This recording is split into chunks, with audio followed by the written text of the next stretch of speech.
A question asked courageously, answered honestly, and lived authentically can change your whole life.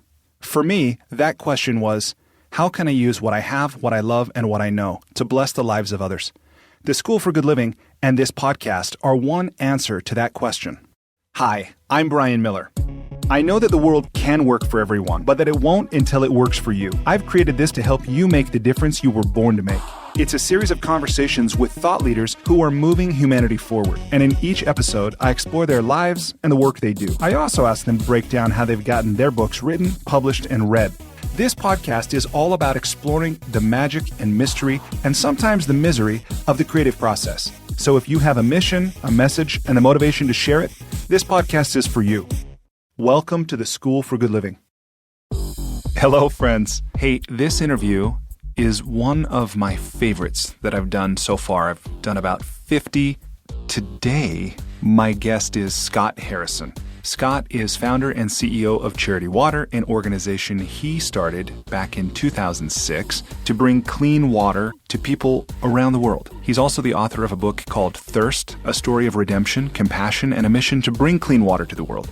Appropriately enough, Scott describes himself in this interview as having become, at one point in his life early on, the most degenerate, hedonistic, sycophantic person that he knew. But that's part of what is so awesome to me about Scott and his story, is the fact that it is possible to change. And you'll hear his transformation from a nightclub promoter and a party promoter. The more effective he was at that, the more money he earned.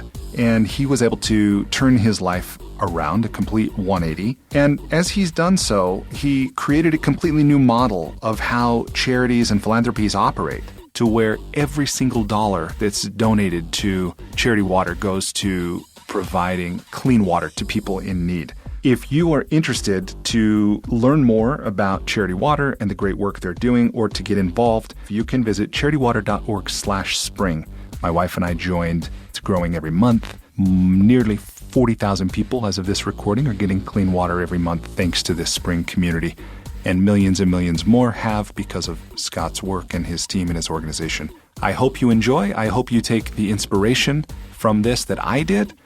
Thanks for listening. Please enjoy this conversation with Scott Harrison. Scott, welcome to the School for Good Living. Thanks for having me.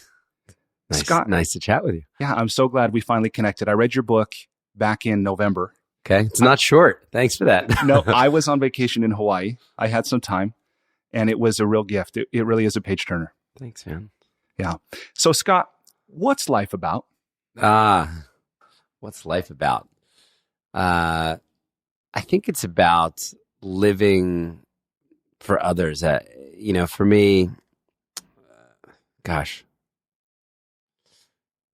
I think the way I think about life now is how I can use the gifts that I've been given, or the things that I've been blessed with, to the benefit of others. And now I've got a bunch of kids at home. I've got this organization. I'm waking up most days thinking of how I can really be a blessing to others. That was not how I would answer the question a bunch of years ago, but I think I kind of came to the end of myself, and faith is a part of it for me. Family is a big part of it. The work that we get to do here, which hopefully ends a lot of the needless suffering around the world. Yeah. Before I really... Sorry, that wasn't your soundbite answer, probably. No, it's great. It wasn't until about 7 years ago I did a program with Jack Canfield. And I was privileged to be with 60 or 70 other coaches and trainers and facilitators. And one woman in a group I was part of, she said something to that effect about, I wake up every day and I pray for how I can be of service to others. Yeah. And that was the first time I thought, there are people like that on earth? Yeah. That's really beautiful. How old was she?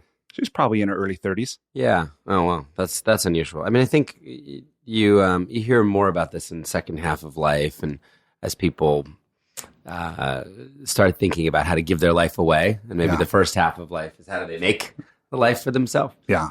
So I'm past the 40 part now. I'm 43, and I guess just looking at the back half of life a little differently than the first half. Yeah.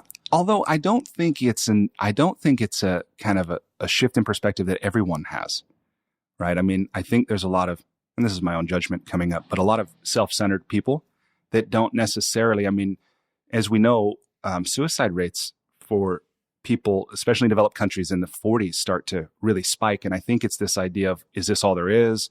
This is all I'll ever be. That's a depressing subject, but you found a way to really do work that does in fact benefit other people. And part of it is your book, Thirst. So my question for you about this book is, why did you write it? And how did you want the world to be different because of it? That's a great question. Since starting the organization, so I lead an organization called Charity Water. We're sitting here in our New York headquarters. And I think for years, even early on in the organization, people would just say to me, "Oh my gosh, you have this crazy story. You need to write a book. I mean, it sounds like it should be a book, or a movie." And I remember thinking, I'm still living this thing. I mean, I'm still living the story. I don't know where it's going to end. It didn't feel like there was any permission or any right to look back and reflect. I didn't think I had any wisdom. I just didn't have anything to offer. That changed, I think, when the organization hit 10 years. I turned 40 and had kids. And now I'd built an organization that wasn't going to go away, that was helping over 1 million people a year get access to clean water. Kind of hit I'd been at it for a while, so I wasn't going to be a flash in the pan. I wasn't going to go back and become a nightclub promoter or go do drugs in some strip club.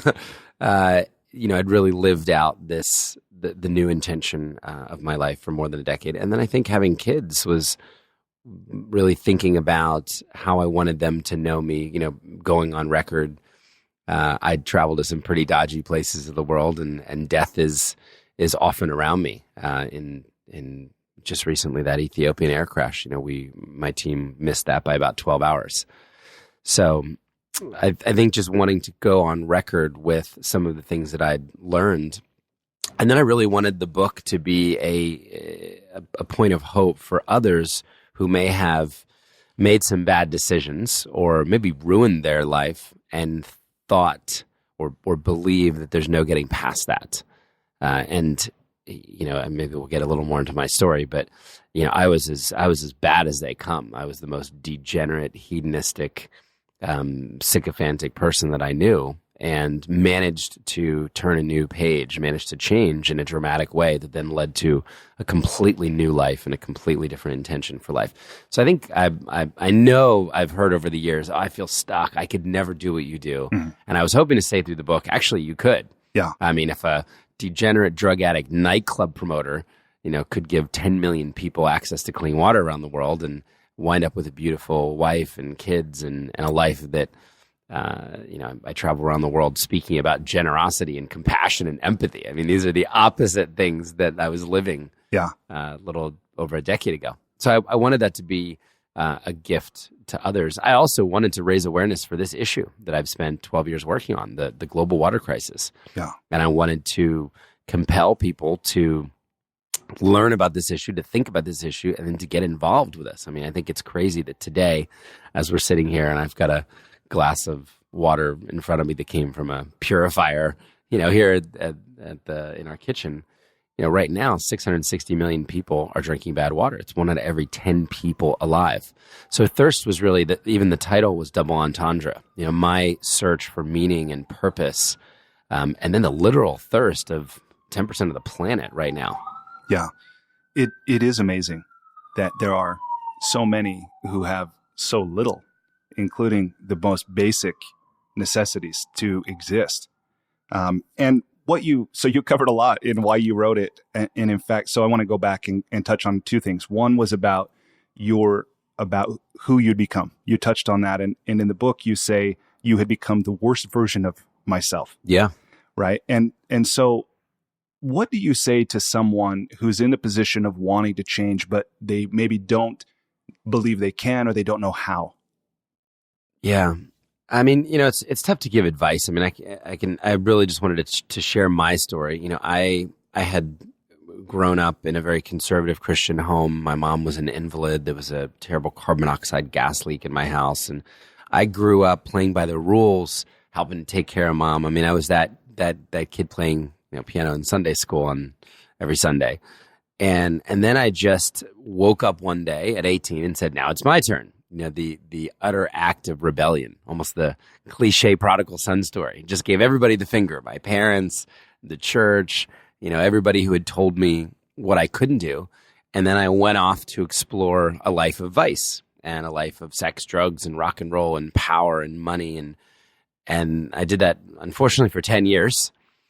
And then came to the end of that period realizing that I'd actually gotten most of the things that I was chasing.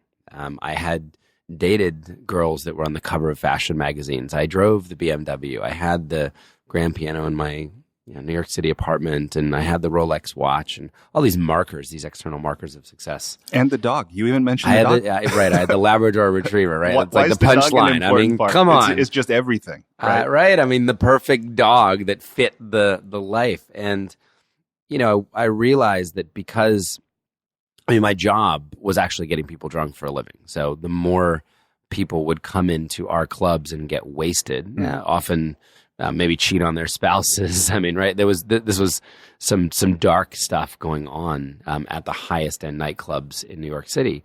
The more all of that happened, the more money I made, the more successful I became. So it was come as an inverse correlation to morality, right? Like the more immoral I became, the more successful I would become. And I just realized that if I continued down this path, I would leave perhaps the most meaningless legacy a person could leave.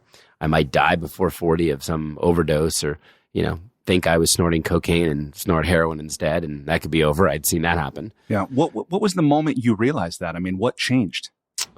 Well, it started with this vacation in Punta del Este in Uruguay, and it was over New Year's Eve, and it was just this taking stock of, wow, beautiful place.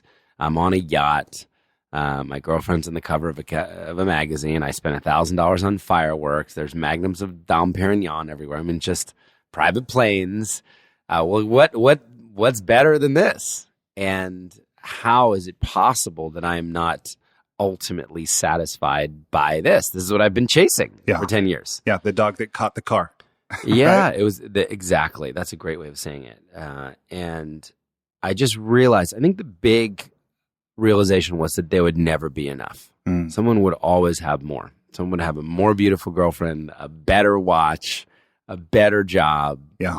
If I ever got a plane, somebody would have a bigger plane.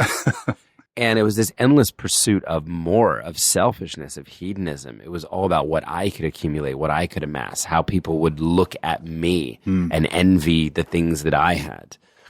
And, I might have written this in the book. It felt like the game of musical chairs where the music stops, and for the first time, I didn't have a place to sit. And it was this moment of disruption. It was this kind of cathartic moment. So, I found my way back to a very lost faith after 10 years, and I hadn't gone to church. I hadn't read the Bible or been interested in the teachings of anything. And, for me, I came back. I think I opted back into a lost Christian faith, but really through the lens of social justice and service. And I rediscovered a Jesus who seemed to be against the religious establishment of the day, against the hypocrisy of people. I mean, I was a hypocrite. I remember reading in the book of James on this vacation that true religion was to look after widows and orphans in their distress and to keep yourself from being polluted. So I was clearly 0 for 2. I'd done nothing to serve the poor, either with my time or my money. And I actually polluted the world for a living. The more people, would get wasted, the more success I would have. So it was this realization. And then it kind of led to a 6-month process of trying to shed the vices one by one. And, it eventually led me about 9 months later to this start over moment, this clean sheet of paper where I left New York. I sold almost everything I owned and wanted to make my life look completely opposite. So that was a very clear intention. I realized that a pivot was not needed, and maybe this is useful for somebody. I mean, it wasn't a small course correction. It was like sail exactly find the exact 180 degrees, like keep nothing of the former life, lose every single thing, and just pretty much do the opposite of what you've been doing. I think that's actually a surprising common desire for people who they just want to start over. They want to disappear. They want a new name. They want a new life. In fact, go live in the cabin in the woods, right? We've heard this mystery. We want to get off of our phones and our devices, and we're a slave to these things, and just go live in the mountains. Yeah, and just reset. just maybe connect to something deeper.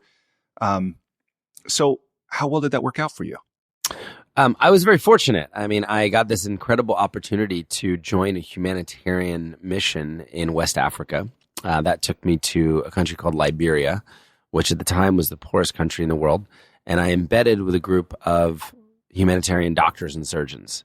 And my role in this volunteer mission, ironically, I had to pay $500 a month just to volunteer. So nobody would take me at first. Yeah, you couldn't just find like Red Cross. I couldn't or... volunteer. Nobody would take me because I was this nightclub promoter, and those skills didn't seem portable in any way to the humanitarian space. But eventually, one organization said, "Look, if I paid them $500 a month, and I could sign up and be their photojournalist." And I had a journalism degree from NYU that I'd never used, and was a pretty good writer, pretty good photographer. And I think I understood that maybe my gift or my skill set really lay in being a promoter. I had promoted this idea that if you got past my velvet rope and inside the club, and if you spent $1,000 on a bottle of Cristal champagne and you were sitting with all the beautiful people, then your life had meaning. Right. And to be successful at what I was doing, you're just constantly, you're spinning up this story, this mystique. Mm-hmm. So I was really interested to see whether those skills of promoting could promote something altogether different. The redemptive, humanitarian, compassionate work of a group of doctors and surgeons who, instead of flying to the Maldives, for a month vacation every year, instead took that month off and went and operated for free in the poorest country in the world and people who couldn't afford access to medical care. Yeah, that's really beautiful. And I realized I would switch community as well. A lot of people say, how is it? So I had this moment where I was going to be living on a 522-foot hospital ship. So imagine a giant white ocean liner that used to carry passengers from Europe to the Far East as a cruise liner. The ship had been gutted, turned into a state-of-the-art hospital, and it would sail up and down the West African coast, bringing the best doctors and surgeons to people who couldn't afford it. So there was something really symbolic about me walking up the gangway of the ship, leaving all of the detritus of my former life on land, and then sailing away to not only a new continent I'd never been to before, but to this new life, sailing away into the unknown.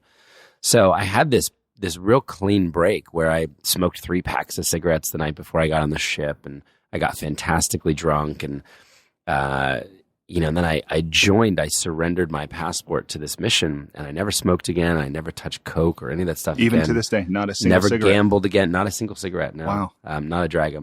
My wife will have like 2 or 3, a year, and I'm jealous because she has them at all the right times, like in Italy, after a bottle of wine, and, out with the locals. No, I didn't gamble, just never looked at porn again. I mean, I just kind of walked away from all of the trappings, all of the vices of that former life. So I think there was I felt like I had to do my part as well and make the clean break.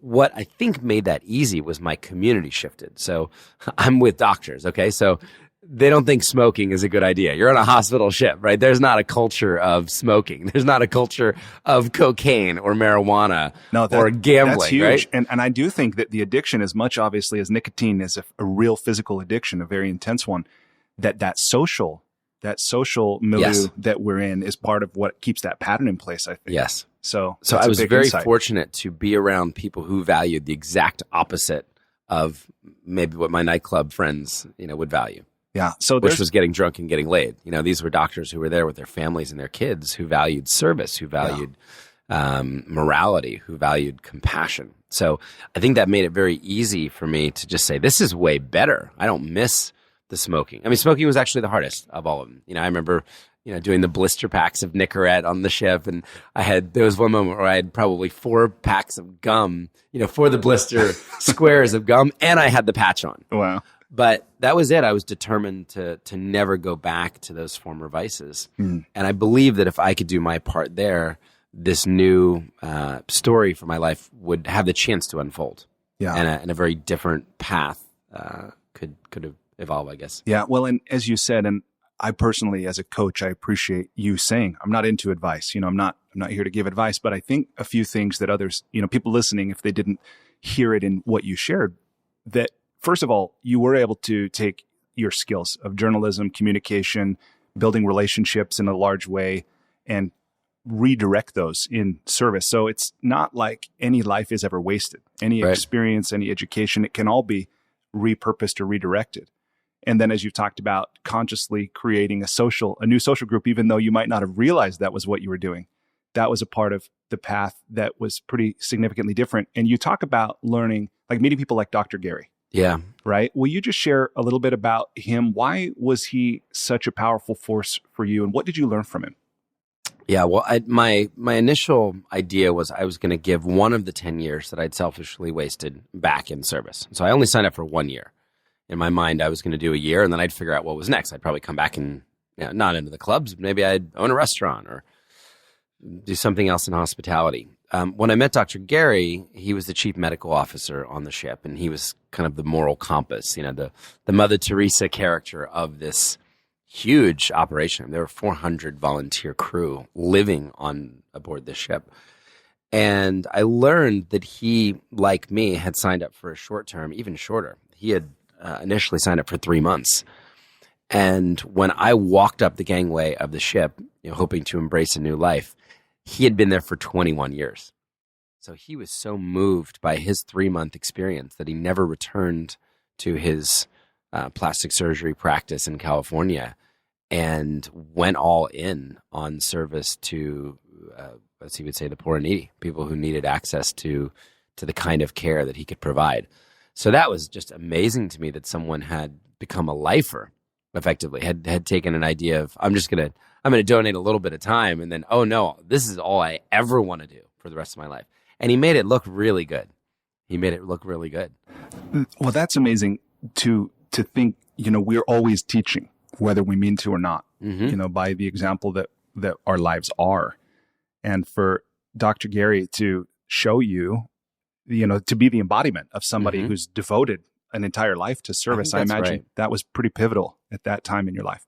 Yeah, and I don't think he realized at the time the impact that he had. When he was reading the book, I think we exchanged a few emails. I think he was surprised because he was just doing his Dr. Gary thing, right?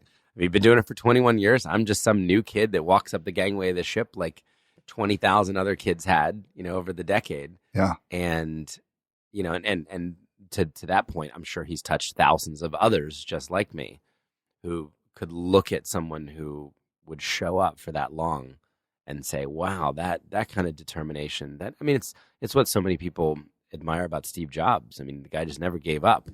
Think what you want, but through failure, through getting kicked out of the company, he just kind of was dedicated to one thing.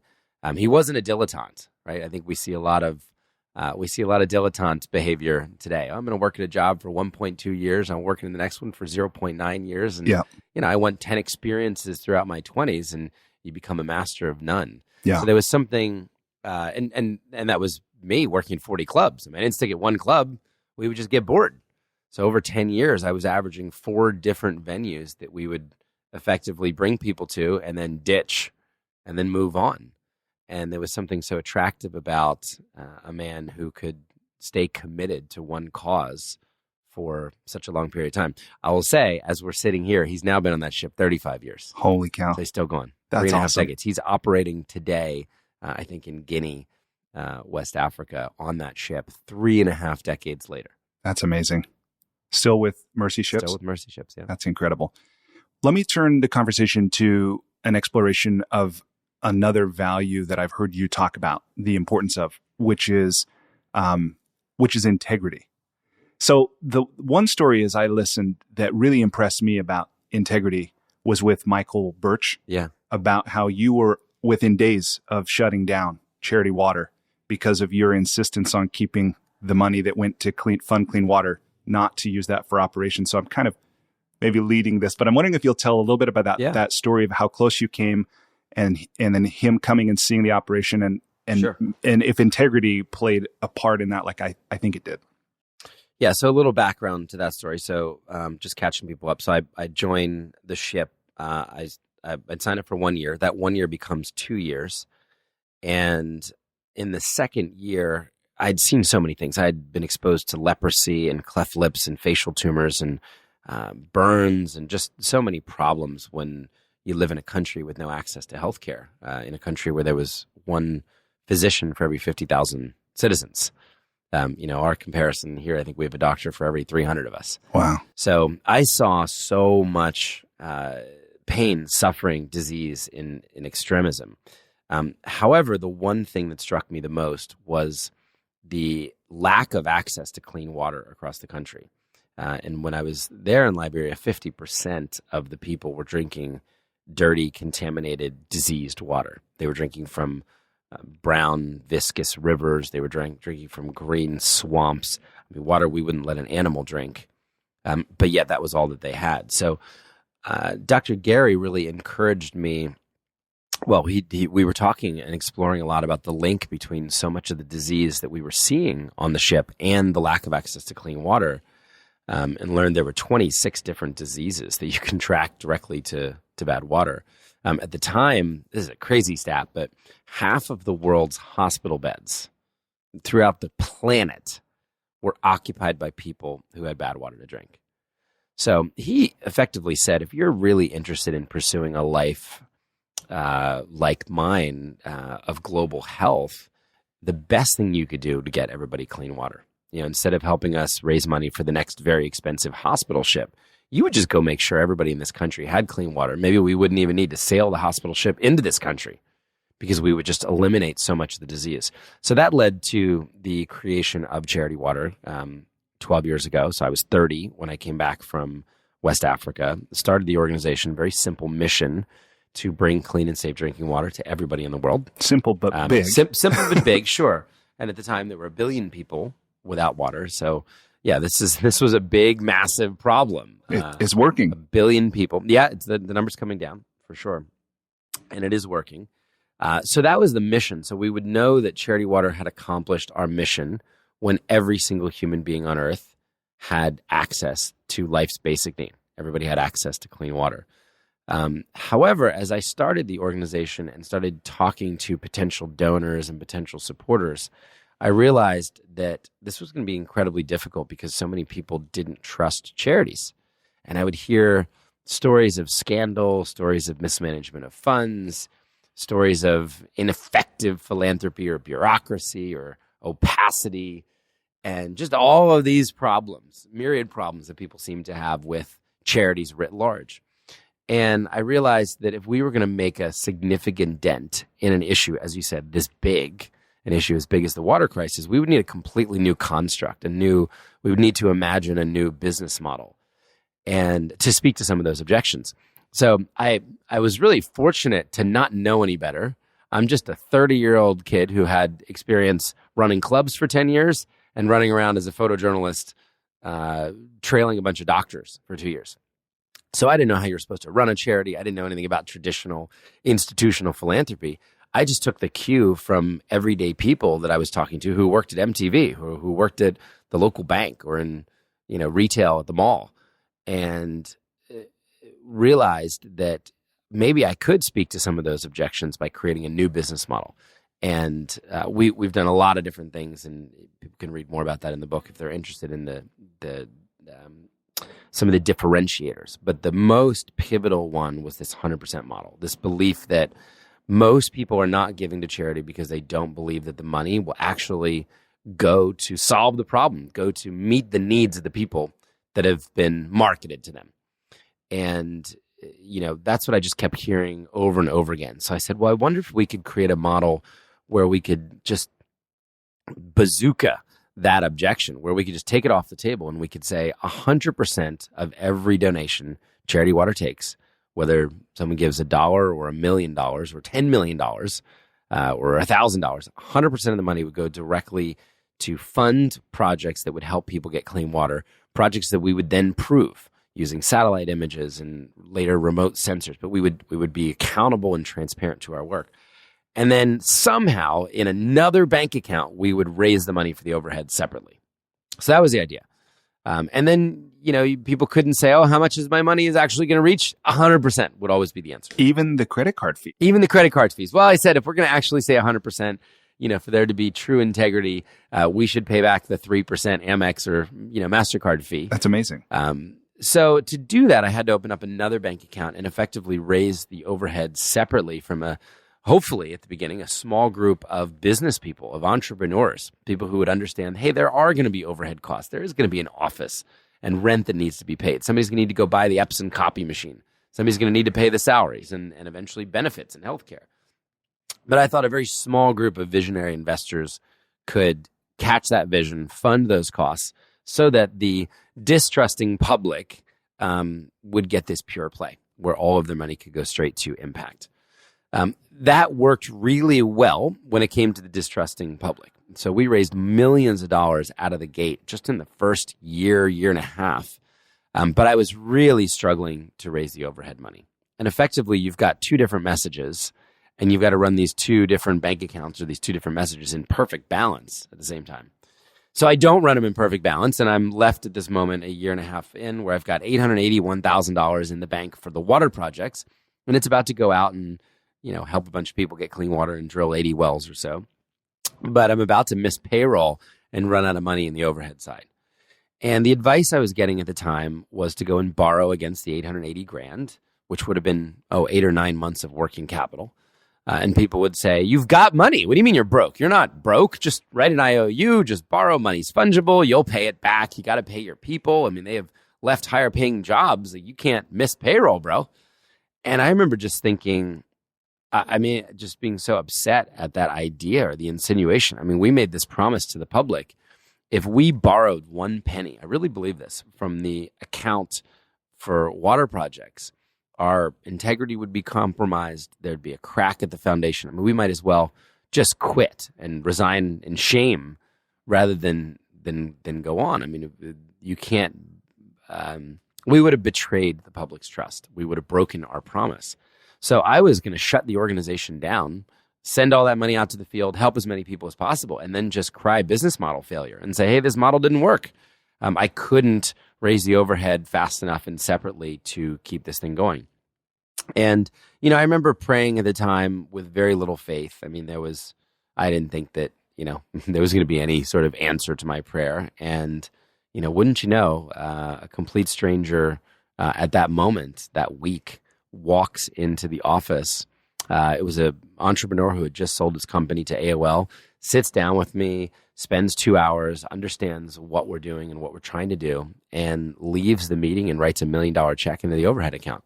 Wow. And we go from, running out of cash, insolvent, to over a year of working capital, which then allowed us to build what's now a very sophisticated multi-year, multi-tier giving program that we call The Well, that now has 133 families funding the overhead. That's also made it possible for over 1 million donors now to get this pure play of giving. So I think the lesson there was I was absolutely willing to die on the values there. I mean, I would much rather, even if we did borrow against it and we managed to raise the overhead, that would always be there. That time that we compromised, I mean, it would be this kind of fatal hidden skeleton in the closet. So I would have certainly wouldn't be sitting here if it wasn't for Michael Birch, amazing entrepreneur who had sold Bebo. And funny, he's actually flying in tonight. I'm going to see him in a few hours. Lives in San Francisco, and he and his family have become dear friends, and we've now traveled to 13 different countries together. They've been integral to the mission. That was really their start of impact. But I would have been happy. I would have much rather run no organization and at least stayed true to our values and know that I didn't lie. I didn't compromise. And this was not true about my former life. I was a liar in my former life. So I think it was, wanting to make good, wanting to make sure that everything was very different. I read about this in the book, but there was a time when I threw a party in a nightclub and I advertised that we were going to give a percentage of the proceeds to a charity. And I remember sitting with my partner after the party. We made a lot of money that night. And I think we decided to give 1%, right? So that it would technically be true, but I'm not sure we even followed through on the donation. Wow. Out of busyness. It wouldn't have been important to us to follow through on the donation. Yeah, it really is a different way of being. And, I've heard Buckminster Fuller said, integrity is the essence of all things successful. Oh, I like that. Yeah. And I really like that. And what you're saying, I'll text it to you. I'll text you that. But this idea. And then, Werner Erhard says, without integrity, nothing works. And what I'm impressed by as I read your story is that many people probably see the sexy parts, the galas, the videos online, the things, and they want to be a part of it. But I wonder how many of those people really perceive that the integrity that you're now talking about is an integral part. Integrity is an integral part, right?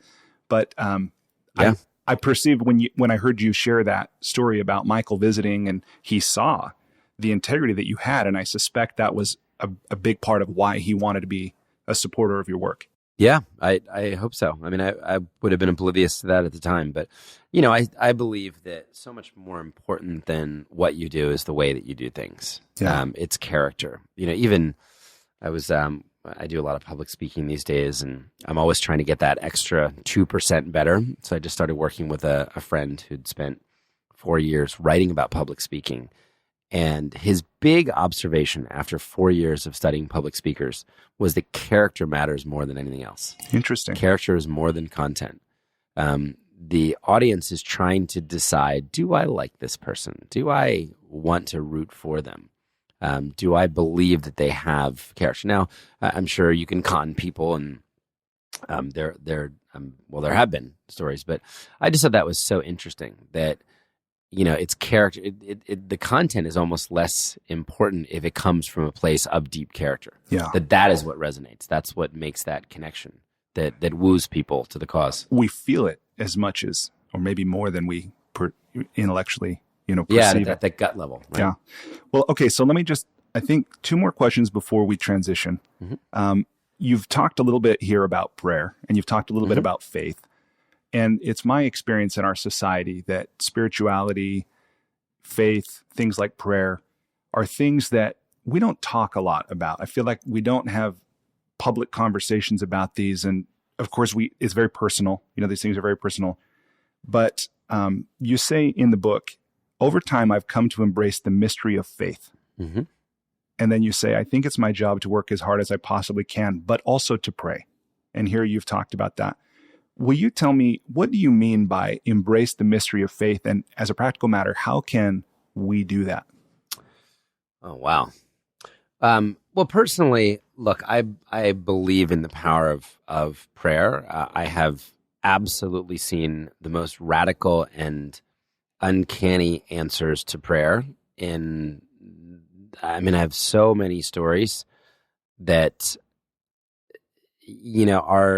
that have, how do I say this? That have increased my faith in such dramatic levels. Things that I would never be able to write off to coincidence. I have also prayed for things to happen that feel completely just that have not happened. My mom just died of pancreatic cancer in 4 months from diagnosis to death. I was praying like crazy. She was not that old. She was doing fine outside of that, and no amount of prayer or faith or belief, for myself, my father, changed that outcome.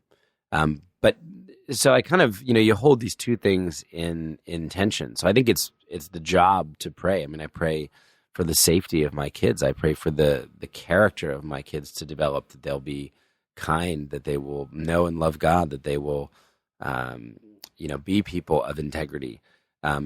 I think you have to, so that's kind of the prayer, but then you got to work hard. And, there's a discipline, there's a correction that also happens when my kids are being punks, so I think it's, I don't know, I guess you hold that tension. I feel like whatever your beliefs, we don't always get our way or what feels so obvious and natural, for a sick child to be healed, for people in the world to get clean water now.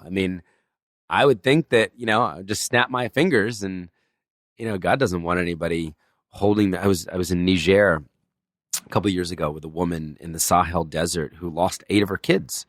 Yeah, she's telling me that she buried 8 children. She's telling me their names, how old they were at the time of death. That is not the picture of the kingdom of God, right? And I think, so there's prayer, but then we built her a well so that no more kids would die because she was living on top of clean groundwater. So I think there's a response, there's an action The book of James is my favorite book in the Bible because it just, it talks a lot about when faith is great, but it really requires deeds. It requires action. And that if you really have true faith, then the actions are an expression of that. So, I should say for the record, Charity Water is in no way, nor has it ever been, a religious organization. It was birthed out of, you could argue, a faith experience that I had, but I would say a small portion of the people who would work here would do what I do on a Sunday, or would believe what I believe, when it comes to faith. And I don't think that you should have to do that to be able to use your gifts to serve others. And that's been a really freeing and exciting thing. I mean, we have such a wide diversity of supporters, on from the far right to the far left of the political spectrum to Jews, atheists, Christians, Mormons, Jehovah's Witnesses. I mean, that's the beauty. You mentioned Michael Birch. He and his family have given close to $20 million now. He thinks I am a lunatic for having any faith. I mean, he is about as staunch an atheist as possible. But we have a great relationship, and we're really amazing friends. And he is very excited about the work that we're doing. So doesn't care that that's an expression of my faith. He just thinks it makes sense for every human being to have clean water. Sure. Yeah, it's apolitical, right? It's water. Apolitical. It's irreligious. It's one of the very few things that everybody can agree on. We can agree to agree on clean water, regardless of your beliefs on every other spectrum. I mean, that's the beauty of doing what I do 12 years later. I never come off of a stage or end a podcast, and hopefully this one's no different, and have people say, stop it. Stop giving people clean water, Scott. Let the children die from dysentery. Let the women walk 6 hours a day and be attacked by wild animals at the water hole. Let them be raped in the jungle on the way for water. And no one ever says that. So it's actually a wonderful unifying issue. And then I think the way that we have run Charity Water and the values that we have embraced also have made it invitational. It's made it very easy for children to join. We have 4-year-olds that are raising money. We have 90-year-olds that are giving from their pension. Yeah. That's been really fun, and we've tried to celebrate that. And that's part of, I think, what is really beautiful to me about Charity Water is that it is inspirational. It is invitational. It's not making people wrong, shaming them, for the horrors going on in the world and how dare you stand by. We're just saying, don't you want to help? Yeah. Can you bring what you have, your time, your talent, your money to this issue? And we'll try and, we'll just focus on being the best stewards of what you bring as possible. Well, and just maybe a last thought on this about faith is, as I look at some of what I think are the most powerful leaders, or at least some of the most conspicuous and effective leaders throughout history, whether it's Mother Teresa or Gandhi or Martin Luther King, that their action, as you said, is perhaps an expression of their faith. And there is a deep spiritual source there. And so for anybody listening, without preaching in any way, just inviting them to think, if you're maybe where Scott was, meaning somewhere that your life is not a reflection of the life you want. You're not making the difference that you want to make. Perhaps there's something to look at in your relationship with faith, something to explore. Well, I was there. the God of my life for 10 years. I was in charge. It was all about me. There was no idea of submitting to any other belief or value system. And I think that's the big shame. That's the big change. I'm not the God now. I really look at my role as servant to a much higher power, a much higher ideal, a different way. Love is important. Charity, that's what I love about Charity Water. Just the word charity means love. It goes back to the Latin caritas. It means to help your neighbor in need. So I think we need more of that in the world, more people walking towards that and not away from it, either being skeptical or cynical about charity, about giving, about generosity, about compassion, about empathy. So we're trying to make it look, I loved, one of the best things I've seen recently was the Mr. Rogers movie, and just that beautiful saying of let's make goodness attractive. So I would hope that we're able to do that at Charity Water with the stories that we tell and the people that we celebrate around the world. And again, not hitting people over the head not peddling in shame and guilt, but just inviting people. Hey, we're doing this amazing thing. Do you want to join the party? I mean, it's a party. We're creating parties around the world where people get clean water for the first time. We're celebrating health. We're celebrating better education. We're celebrating women and girls who are now empowered to lead their families and their communities and their countries forward. It's an amazing thing. Yeah. Well, then maybe this is a great place to talk about the spring and to extend that invitation to anyone who's hearing this that maybe hasn't already joined. Will you talk a little bit about what that is and why it's important and how people can participate? Yeah, so that's a great way that people listening can learn more about us. The spring is basically Netflix for clean water, or Spotify for clean water. We wanted to just create a giving community of people who would show up not just once, maybe not just watch a video online or hear something or read something and say, oh, I'm going to give $100 or whatever, $10 or $1,000. Or donate their birthday, which people can do as well. Exactly. But we said, look, we're loyal to so many of these companies these days. I mean, the average person listening would have 10 subscriptions, right? The HBOs and Cinemaxes and Hulus and Spotifys and Netflix and Dropboxes and, YouTube Red. I mean, we live in a world where we are paying for content. Often it's actually distracting us from our real work or our families or our purpose. So that's a whole nother topic. But could we create a community of people who would show up for clean water in the same way that they are loyal to these other content or storage companies? And we would make a promise that whatever they gave, whether it was $30 a month, which is enough to get one person clean water, or $60 a month, which would be enough for two people to get clean water, or $10 a month, we would use 100% of the money to directly help people get clean water month in, month out. And we would share stories of impact. So we would say, look, these are the people you're helping in Cambodia. These are the people that are getting help in Ethiopia or Malawi or Nepal or Bangladesh. So that's called the Spring. And we weren't sure it was going to work. Launched it 2 years ago. And now it's just been amazing to see this community grow worldwide. We have Spring members now in 110 different countries. That's awesome. It's so cool when people write me now and talk about the sacrifices they're making to join the Spring. So people say, I just had a teenager write recently and say, I canceled my wrestling subscription so that I could give that money. Wow. I don't know, WWF or whatever, I guess, was selling some sort of subscription. We have people that say, I wish I could give more than $10 a month, but it's coming out of my pension and I'm in my 90s. But I've had the ability to live to 90. I'd like to make that possible for other people. And I realize they need clean water to do that. So we would love, for sure, it's an invitation for anybody listening to learn more about us. You could just go to charitywater.org/thespring or charitywater.org/spring.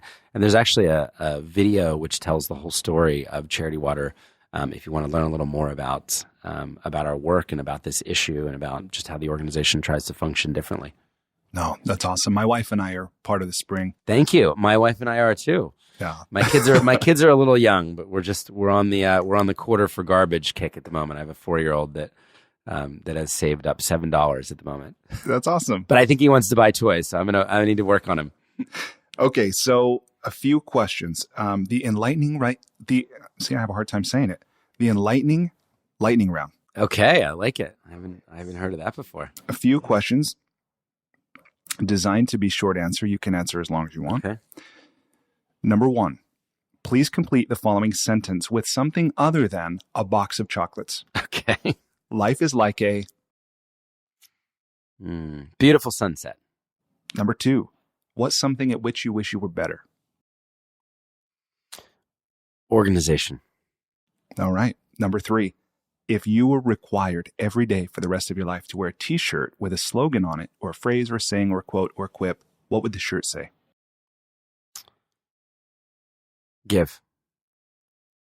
Number 4. I feel like I just want to touch on that real quick. I've heard you say that you encourage people to say give, not give back. Yeah. Will you just explain that a little bit? Yeah. Look, we hear a lot of this language, giving back. My company's giving back. I don't think that language is helpful. I think it's the language steeped in debt and obligation. You've got an iPad in front of me. If I grab that out of your hands, you might say, give it back. It's because I've taken. To me, that language implies that we have gotten so fat We have pillaged and plundered to such extent that we should probably give a little back, throw a few scraps to the poor. So I don't like the back part because it implies that something has been taken. So I just tell people, drop back. Just talk about giving. Just build a culture of giving. Frame it only in the positive. Build a culture of giving in your family. Build a culture of giving in your company or in your faith community. Frame giving in the positive. Giving because it's a joy and it's a blessing, not something you feel you have to do. Yeah. Because then you'll deprive yourself. Right. And I believe, my last riff on this, the more you give, the more you give. Right? We've all heard like it's more, blessed to give than receive.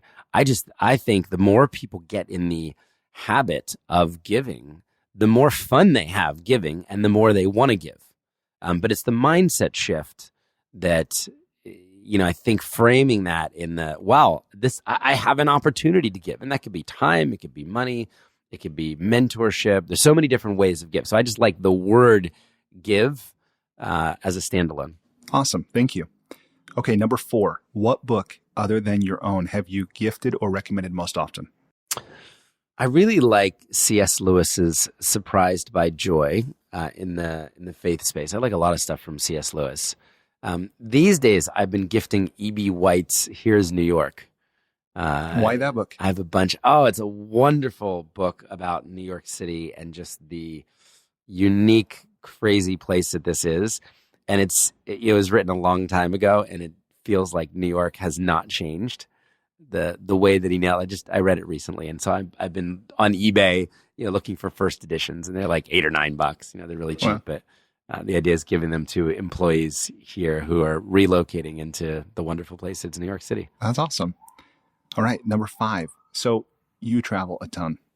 What's one travel hack, meaning something you do or something you take with you when you travel to make your travel less painful or more enjoyable? I like being comfortable on planes. So I'm doing, as you said, about 70 flights a year. Some years before my kids were born, almost 100.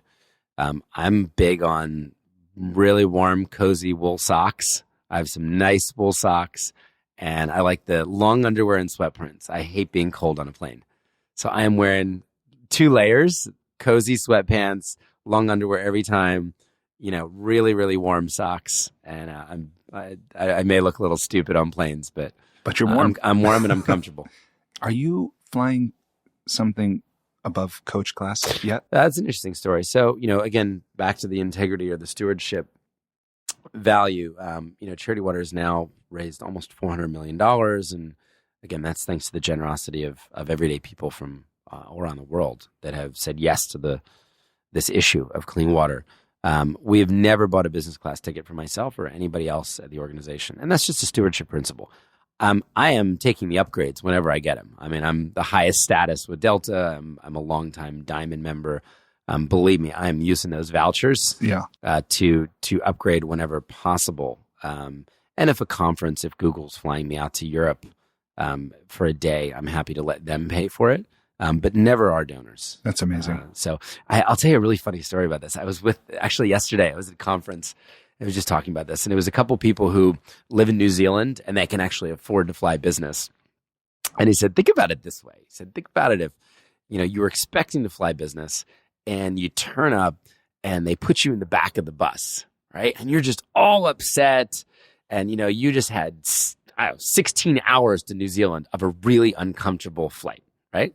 Let's say, and this is a business travel. And he says, imagine you land and the steward walks up and says, I'm so sorry for your inconvenience.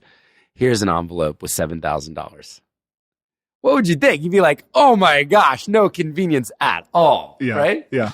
So I think, when it's $7,000 of your donor's money, right? The difference between, I'm flying to Ethiopia all the time. It's $900 in coach and it's like $7,900 in business. So that's 3/4 of a well. You start putting that in people. So it's been a very, very easy decision to make here at the organization, 12 years in.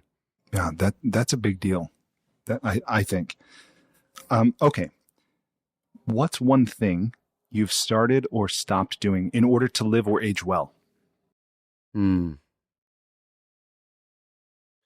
am trying to get a lot better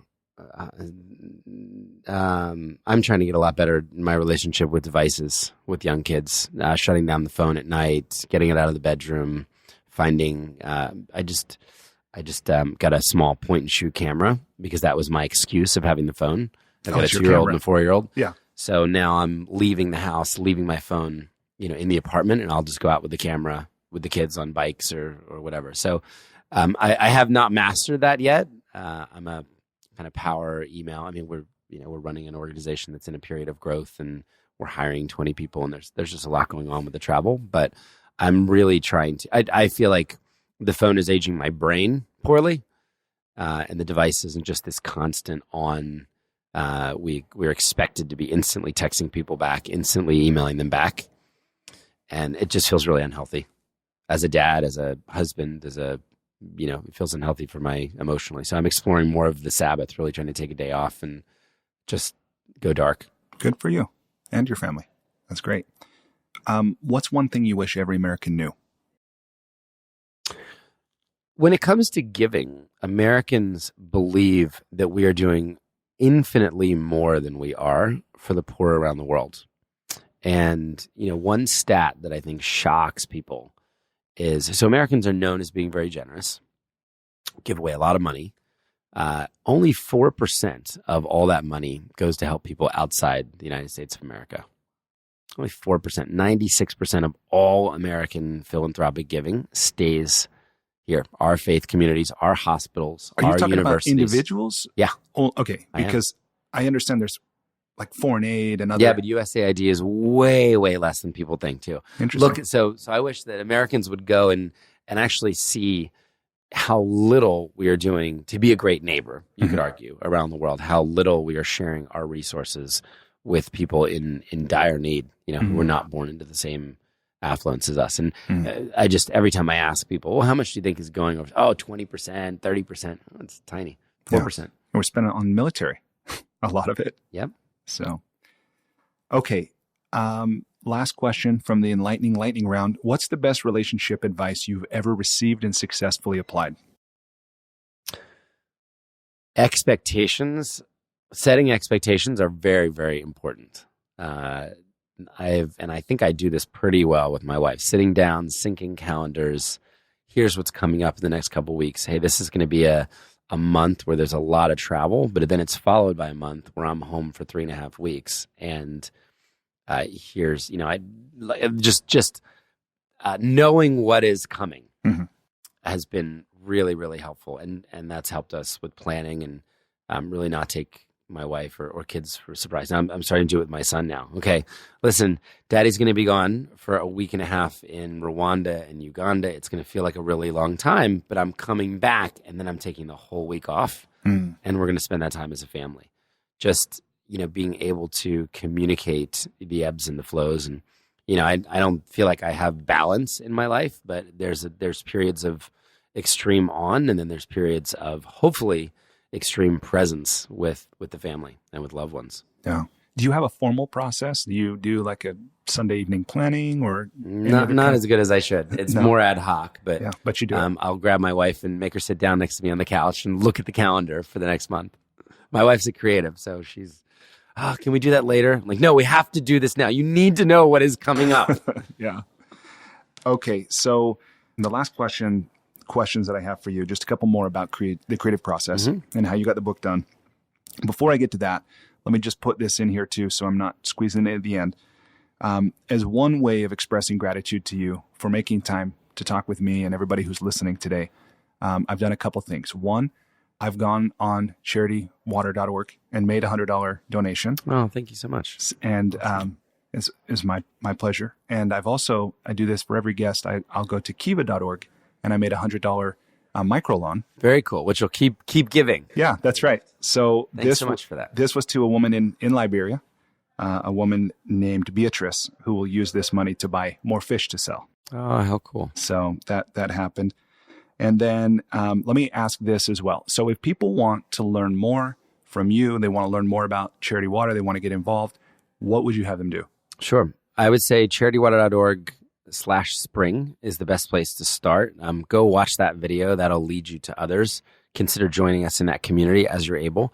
And then the book, Thirst, is, I kind of put it all out there. It's 100,000 words of the personal story, growing the organization, some of the challenges and just screw ups. I mean, we did some really boneheaded things early on, and hope that by sharing some of those failures, it would maybe be a lesson for others, and they could avoid some of the same mistakes. And, one thing just to mention with the book, 100% of my advance, all the proceeds go to the organization. So I don't make a penny from any of the sales internationally or domestically. So you are actually supporting Charity Water and people that need clean water just by picking up Thirst. That's awesome. That's really great. Okay, so the last question about the creative process. So writing a book is already very challenging. And writing a book while you're running an organization and balancing all of your other home responsibilities and your own health and faith and all of that is challenging. Will you tell me just a thumbnail or whatever feels appropriate? How did you, as a practical matter, how did you get this book written? Yeah. Well, I knew that I wanted to work with a writing partner. So this is complicated by the fact that I think I'm a really good writer, and I think I'm a better writer than I am at most things. I'm a better writer than a photographer, probably a better writer than CEO. I mean, I was a journalism major. I was writing for the local paper when I was 13. So this is just, I loved reading as a kid. My parents would let me watch 1 hour of TV a week. So I was an avid reader and lover of English. So when I also realized that running this organization demanded everything from me. So I probably met with 4 or 5 different writers, and finally clicked with this amazing woman named Lisa Sweetingham in the Palisades in California. And she just really worked with me to help me talk out the book, came to Uganda with me, would try to get me to go there in these dark places that I didn't really want to go. I'm a futurist. I like thinking about forward. And I think I was very fortunate because I had written so much during the process. So there was a lot of stuff from childhood that was written down. The toughest part were the 10 years of club years where I was just drugging and drinking my way through New York City. So we did a lot of interviews with people that I'd worked with, some people that I had screwed, unfortunately, over that time, some club owners that I'd worked for. And those interviews would trigger the memories. Oh my gosh, I completely forgot about that. Oh, I can tell you exactly what the air smelled like or where I was, or, right? So that they would bring back these vivid memories. And then the Mercy ships, the period from getting on that ship, I wrote almost every day on the ship. So that was almost too much of my own words, writing about the patients, writing about Dr. Gary, writing back home. So there were probably hundreds of thousands of words on record just from that 2-year period. And it was then so helpful to have Lisa saying, this is not interesting. You want to include it all. I mean, I was going to write a doorstop. I was going to write a 500,000 word book. Well, it is your book. If anybody would let me. But thank goodness for Lisa. Well, exactly. Thank goodness for Lisa. So it was a really great collaboration. We spent a lot of time together. She became a member of the family. My wife loves her.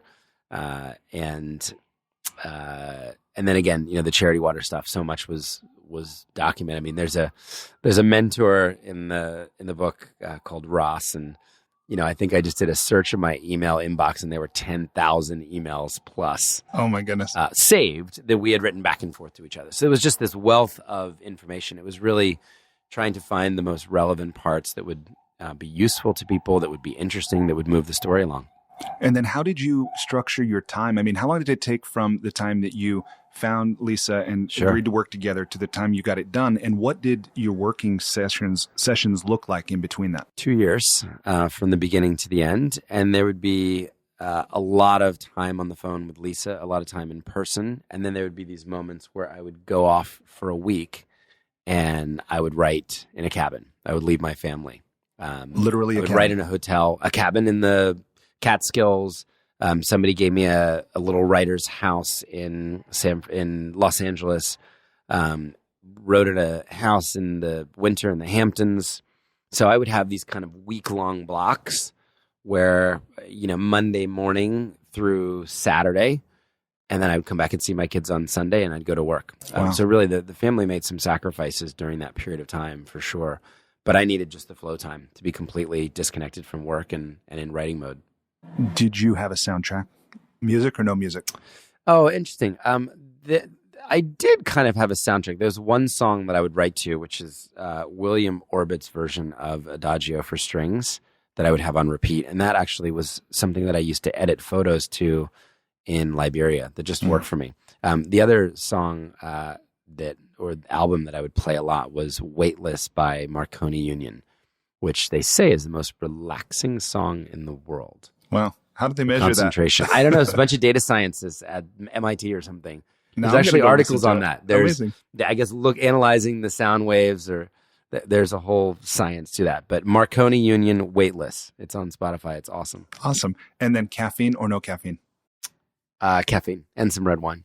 And what's your favorite delivery vehicle for caffeine? Tea, coffee, energy drinks? Just coffee. Yeah, I drink black coffee. Okay. And then final thing is, what do you say to someone who wants to complete their own book, but they either maybe feel they don't know exactly what to say, they don't believe they can do it, they don't know where to start, or they're in the process, but they maybe feel stuck? What do you say to somebody there? I don't know. I was going to, wow, it's really, really hard.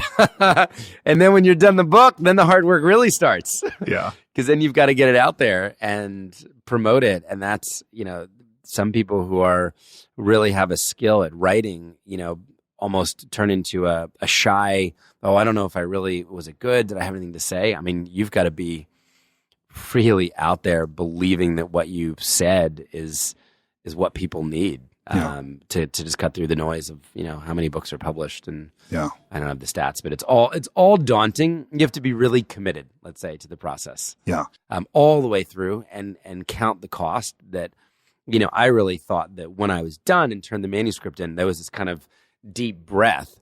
No. That's when the work starts. Then you add another 12 to 15 months of really, really hard work. Yeah, editing and promoting. Book tour. I mean, you're out there telling the story. What from your journalism background was useful for you? And were there any specific teachers or, just people that you learned from? What did you learn from them? What was useful for you? I think just curiosity. I'm a really curious person. I want to know how things work. I'm interested in motives, and I ask a lot of questions. Right on. Okay. Well, that was my final question. The last thing I just want to share with you is when I read about your Rolex in the book, I realized I have a Rolex. And someone just asked me where mine was the other day. Actually, this week someone just said, "Do you still have your Rolex?" Yeah. Do you still have it? I don't. Do you remember what happened with it? I do. I think I got drunk and I left it on a bedside table in Chicago. Oh, are you serious? Mm-hmm. What kind was it? Do you This remember? Is before Mercy Ships. It was an Oyster Perpetual. So I bought this Rolex about 10 years ago, and I realized I don't wear it much anymore at all. So it just sits in my house. But I've been thinking that I've actually found somebody who's agreed to buy this. Yeah? To donate or something? So then I want to give Charity Water the money from this watch. Cool. That's so cool. Can I see it? Yeah. So I understand a well is about 10 grand. Yeah. And somebody's going to pay me about 12 grand for this. Amazing. Actually, you can do a well for 12. They're 10 to 12, so it depends on the country. So before I leave here today, I want to give you a check for 12 grand for the sale of this watch. Cool. Yeah. See, look at that. You took something from your closet, and a whole community is going to get access to clean water. Isn't that cool? That's awesome. I'm just thinking about it. Do you ever want to come to the fields? Yeah, I do. I'm just thinking about where to do that. Okay, let me think about it. What a cool story. Yeah, so I actually bought this, and my story behind the watch was, I told myself that I was going to buy a black face steel Daytona Rolex when I achieved profitability for a business. Okay. And then it wasn't happening. And then I made a switch. I said, well, why don't I buy a white one instead? And I'll use it and say, every time I look at it, I'll remind myself, just love yourself as you are. Profitable, not profitable, whatever. And then I bought it and I was like, I don't need this. I'm going to take a picture of this. I should put this on, I won't use your name, but I'm going to put this on, I'm going to put this on social and just tell the story. This inspires people to think. Despite living in an age where we have more comforts and conveniences than ever before, life isn't working for many people. Whether it's in the developed world, where we're dealing with depression, anxiety, addiction, divorce, jobs we hate, relationships that don't work, or people in the developing world who don't have access to clean water or sanitation or healthcare or education, or who live in conflict zones, there's a lot of people on the planet that life isn't working very well for. If you're one of those people, I invite you to connect with me at goodliving.com. I've created Life's Best Practices Breakthrough Coaching to help you navigate the transitions that we all go through. Whether you've just graduated school, you're going through a divorce, you just got married, you're headed into retirement, you're starting a business, you just lost your job, whatever it is you're facing, I've developed a 36-week course that you go through with me and a community of achievers and seekers who are committed to improving their own lives and the lives of others. So through this online program, you will have the opportunity to go deep into every area of your life, explore life's big questions, create answers for yourself in community, get clarity and accountability. If that's something you're interested to learn about, I invite you to contact me directly at brian@brianmiller.com or by visiting goodliving.com.